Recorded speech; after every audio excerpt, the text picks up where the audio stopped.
Hi everybody! This week I wanted to give some tips for new writers, so people who are just starting out and beginning writers who want to try to figure out what they're supposed to be doing but have no idea where to start. So we're going to break these down into two sections. There's going to be mechanical tips, which are the things of writing mechanics, so like grammar, punctuation, and like how do you make a sentence better and what do you do in order to like actually maximize your space when you have a limited word count, and how do you get the most punch for your words, what words should be removed, that sort of thing. And then I have one other tip that's just sort of a special tip that is something that I've learned that is really, really important and really helpful for any writer starting off and at any stage in the game.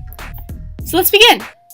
My first tip is to get rid of any unnecessary words, and I know it can be difficult to try to figure out which words are unnecessary and which words you do actually need, because oftentimes you need almost all of your words. So knowing which ones you need and which ones you don't can be really, really difficult. But honestly, the easiest way to do this is to read your work out loud.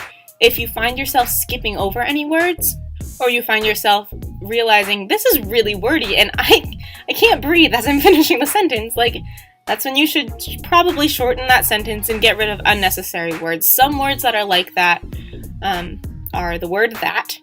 It shows up everywhere, and until you start doing a search and replace, you probably don't realize how often you put it in when you don't need it. You've probably heard you should get rid of any and all adverbs that you can. They get in the way, they confuse people, you really don't need them most of the time, and you can make your writing stronger if you use better verbs and better nouns. You don't need as many adverbs. So to say that he whispered is different than saying he spoke softly. And yes, there are different connotations, so make sure as you go through and try to remove adverbs that you're not taking away what you need to keep in there. So there's kind of a finesse to it, but it's a good place to start if you're like, I don't know what I'm doing, and this is not the best writing that it could be. Getting rid of the word that and getting rid of adverbs is a really good way to start. Next, learn how to use commas.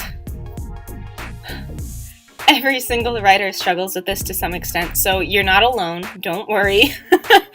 But it can help you a ton as you start in your journey to just sit down and actually learn grammar rules. So where do you put commas? Should there be a comma there? How do you use a semicolon? When do you use a conjunction? What is a comma splice, and how do you make sure that you avoid it? Should you split your infinitives? What even is a split infinitive? These are things that you'll run into as a writer that people will start talking about if you go to conferences. And if you've never even looked into them, you might not know what they're talking about. Another thing that could help you as you're starting out is to make sure that you are aware of the most commonly misspelled words.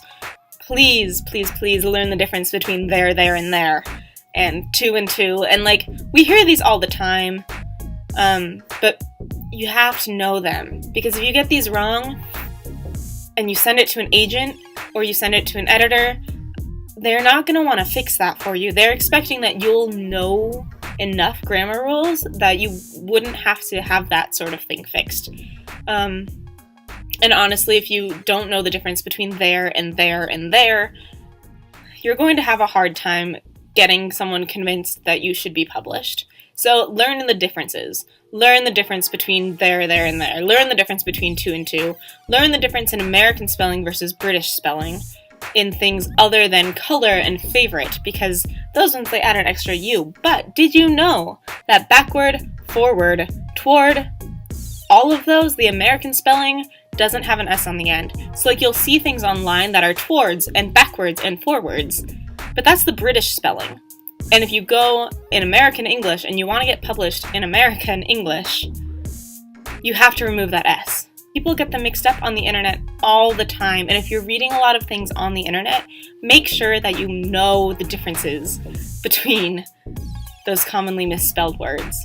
And lastly, and this is my own personal advice that I wish someone had told me and that I'm glad that I've been starting to do, and that's try everything at least once. So try writing an article for a newspaper, try writing an article for a magazine, try guest blogging, write on various different topics, try technical writing. You might find that you really love it.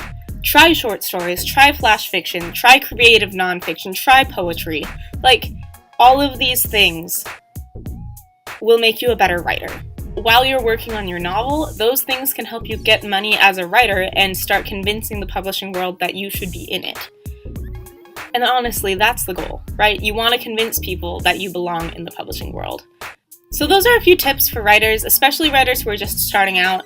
Those are the things that I wish I'd known when I just started writing, and I'm really glad that my first professor was really kind to teach me, even if it meant that all of my papers came back with a red pen all over it, because I needed to learn those things, and it really will strengthen your writing, and it'll make you like 10 times more publishable, and you'll stand out above the rest. Also, this is a free tip. Meet your deadlines. Like, I can't tell you how many writers don't get published simply because they turn something in late. Meet your deadlines, and editors will love you. Even if they have to do a lot of editing of your work, if it's in, they can edit it, and that's so much better than an article being late. As always, if you have any questions on this or any of my other videos, put them in the comments and I will get back to you as soon as I can, and I'm so glad you're here. If you like these videos and you want to learn more about the writing world and writing in general, please leave me a comment and like and subscribe and connect with me, because I want to connect with you. So, until next time, I'll see you then. Bye!